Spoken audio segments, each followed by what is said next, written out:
Hello everyone, Damien Sage here. Yes, it's me. I'm not doing some sort of character or something. I normally don't do this sort of thing, so, you know, enjoy it while you can, baby. Yeah, okay, well. Anyways, this is a tag video. Mr. OCP Mike Brown tagged me a long time ago, and I was watching Samsfashion's cheeky little tag video this morning, and it inspired me to finally take Mike up on his offer of the tagamization. So, I suppose that's what I'm doing now. I'm going to prattle on about myself, and since this is the only time I'm going to do this sort of thing, I think, I'll try and make it interesting for you. So, let's go! Behind me here would be about half of my movie collection. I have well over 2,000 VHS. Yeah, I am a dork. The shirt you see me in right now is one of several Hawaiian shirts that I own. This is my primary mode of dressing, or fashion, if you will. I base my fashion sense on the television show Magnum P.I. So there you go. When I was a child, I was heavily into scientific type things. I was a bit of an inventor and a chemist, among other things. Real nerd. And I'm going to tell you about two experiments that I did. Both ended up somewhat unfortunate because they weren't planned very well, and they were kind of dangerous and stupid to begin with. The first one I'm going to tell you about is the rocket bike. I made this when I was about 11.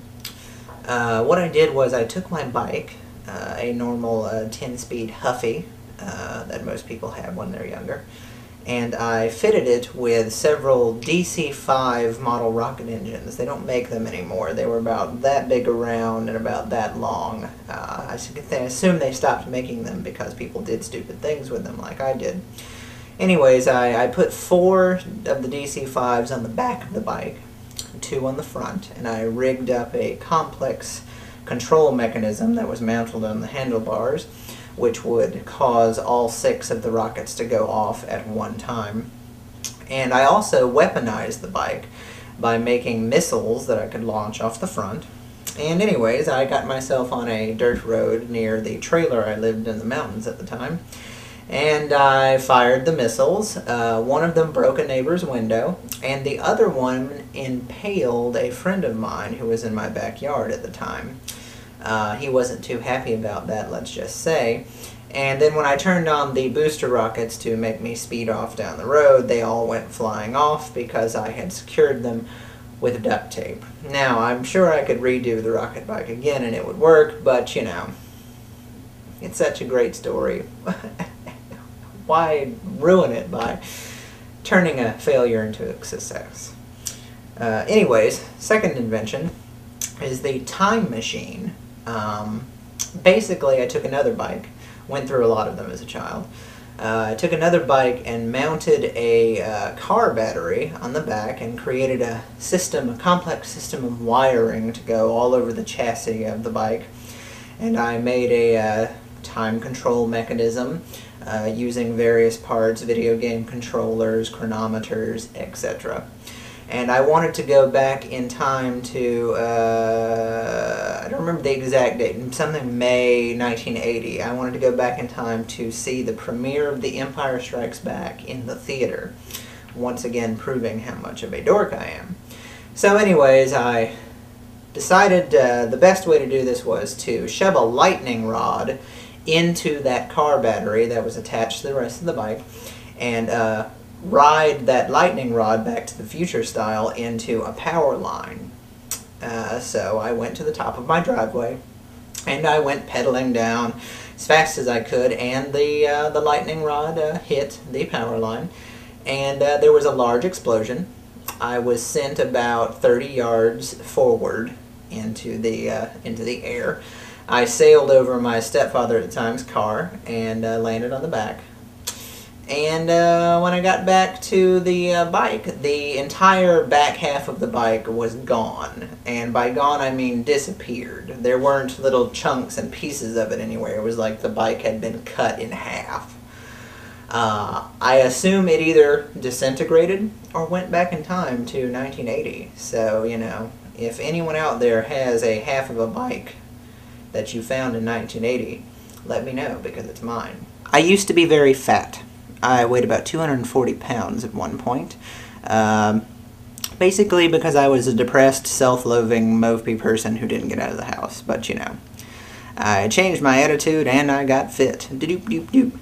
I am a very sarcastic person, and I don't really like talking about myself. I find it very uncomfortable, although a lot of people that know me would probably say otherwise, that I like to go on about myself a whole lot, but this sort of thing, not really my thing. You know, I like my work to speak for myself, not myself to speak for myself. I have a habit of saying very offensive things at inappropriate moments. It often annoys the people around me, but, you know, I'm an equal opportunity person when it comes to that. I like to make fun of myself. I like to make fun of people that I know. I like to make fun of blacks and whites and gays and straights and Mexican people and everyone. It's, you know, a whole big world of people to offend, and I think everyone needs to be offended once in a while, because everyone's kind of pussified these days, don't you think? I really enjoy making fart noises. Like, you know, just sort of, you know, randomly just going, oh my, oh God, I've just crapped my pants. Oh dear, oh God. Oh God, I just, you know, I love doing that. It gives me great pleasure. I saved my grandmother's life as a child twice. Once when I was about 8. We were coming back from relatives of hers who lived in the mountains, and they lived up on a mountain that was so high and so wily that you couldn't even drive up. You had to walk 2 miles up to the top of the thing. So anyways, we were coming back down, and, you know, I was a little kid, so I was bounding on down. Woohoo, yeah, we're in the mountains. And Grandma was walking down with her sister, and lo and behold, you know, she tripped over something and started to fall, and I ran back up and had like a David Banner moment of super Hulk strength and lifted her up onto my back and stood her back up and that sort of thing. Then another similar thing happened during a snowstorm one year. Grandma fell down behind the car as my grandfather was backing in. Don't worry, he wasn't trying to kill her. But she was laying behind the wheel of the car. I was up on the porch. I jumped down, picked her up in one arm, threw her over into the snow, and stopped the car with the other hand. Yeah.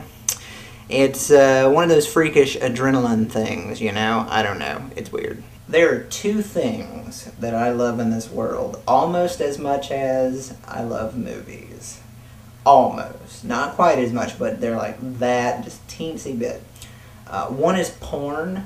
I love porn. Lots of porn. And the other is masturbating. I love it. I love it a lot. On a similar subject, I really enjoy trading naked pictures with people. I like to see everyone I know naked, man or woman. I don't know why. It just fascinates me. And I also like to, much to the chagrin of some people and the delight of others, I like to randomly send people I know naked pictures of myself. So if you get one day, don't be offended and don't be too excited about it, because it's just something that I like to do. I have 2 pet bunny rabbits, Boggle and Rosette. They're my little babies. Mwah. Yes, they are. Oh, and they don't want to be here. No, they don't.